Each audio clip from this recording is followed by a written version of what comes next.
another day, another house tour. So ngayon, andito tayo ngayon sa West Fairview, Quezon City para mag-feature ng isang ready for occupancy house and lot with 3 bedrooms, 3 toilet and bath, and 1 car garage. So single attached unit ito. Ang price nito ay 8,150,000 pesos. So tara, samahan niyo ako. So ito yung entrance gate ng property. Ito siya. Tapos nasa loob yung binibenta nating bahay. Nandito tayo ngayon sa loob ng kanilang compound. So kung mapapansin niyo, bahay. Ang available na unit ay andito sa bandang dulo. So wala ka na ritong poproblemahin pa na lalabas. Ikaw na lang. Kasi ikaw yung last na unit. So ang minimum lot area natin dito ay 74 square meter. At ang kanyang floor area ay 115 square meter. So again, ang selling price nito ay 8,150,000 pesos. Nasa loob tayo ng Quezon City. At ang bahay ay single attached unit. So dito, meron tayong space para sa inyong parking area. Eto, parang ganitong unit din siya, no? Yan siya. Tapos, since tayo nga po ay single attached unit, ay meron tayong space dito sa gilid na nasa mga 1 meter. Yan, 1 meter ito, which is ginawa ito para magkaroon ng ventilation yung bahay natin. So meron tayong bintana dito sa front, meron tayong bintana dito sa gilid, tapos yung pinaka-pader niya dito sa likod ay sinagad na hanggang sa property line nung kanilang 74 square meters na lot area.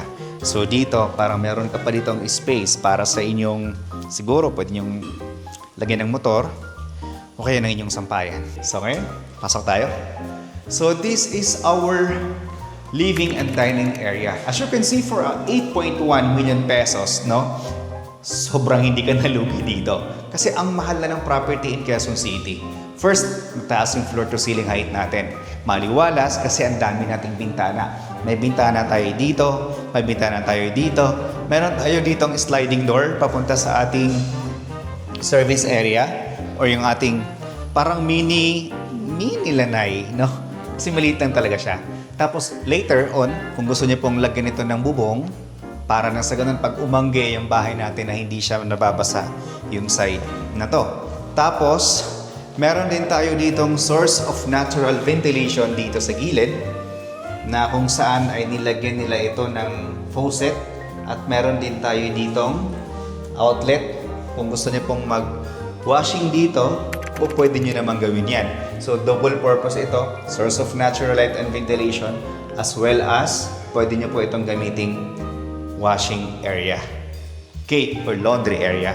So again, this is your living area, this is your dining area, and this is your kitchen area. So sa inyong kitchen area, ito siya, meron tayong faucet, lavatory, tas built-in cabinet. Wala lang tayong built-in cabinet dito sa baba. So kayo niyo po ang bahala niyan maglagay ng built-in cabinet dyan. Tapos andito naman yung ating toilet and bath, no? Sa toilet and bath natin, we have shower area, water closet, and of course yung ating lavatory. Okay, so again, napaka-spacious ng bahay. Napakaluwag kasi talagang minaximize nila yung 74 square meters of lot area. Tapos dito sa stairs naman natin papunta sa taas, tubular steel yung bakal na ginamit para sa railings. Tapos yung steps ay made of solid na wood. Tapos pagdating natin dito sa kanila second floor, kitang-kita ko na sobrang luwag ng mga kwarto. So first room, bedroom number 1. For bedroom number 1 guys, no, pakita ko sa inyo. Ganito siya. Isang dipa ko. Almost 2 dipa natin. Ganun din dito, isang dipa. Almost 2 dipa din natin. Ganyan po siya kaluwag. So, kahit queen size na bed, kasyang-kasya dito sa bedroom. Sa bedroom 1 pa lang yon. Then, next is our bedroom number 2. So, dito sa bedroom number 2, mas maaliwalas ito. Kasi dalawa na yung bintana natin. Isa dito at isa naman dito. Tapos, Pwede mong ilagay dito yung bed mo, ayan. Tapos dito yung cabinet area mo. Diba? Sobrang aliwalas na ito. So, kesa mag-townhouse ka in Quezon City, kung meron kang 8,150,000 pesos, kung ako sa'yo, eto na yung bilhin mo. Tapos, eto naman yung ating toilet and bath. Fresh na fresh. O, di ba? Ang ganda. Next, pang finale, our master bedroom.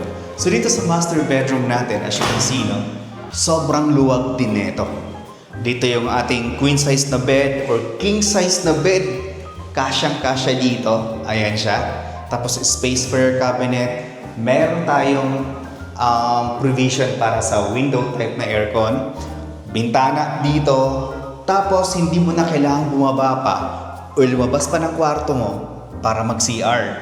Dahil yung master bedroom ay merong sariling toilet and bath with shower area. May saksakan doon para sa inyong heater. Tapos water closet and of course ang ating lavatory.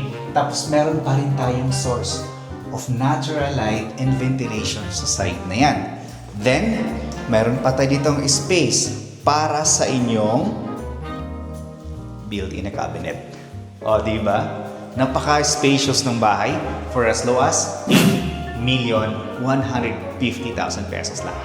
Future homeowners and investors, eto na yung price for our ready for occupancy dito sa West Fairview, Quezon City with a minimum lot area of 74 square meter at ang kanyang floor area ay 114 square meter.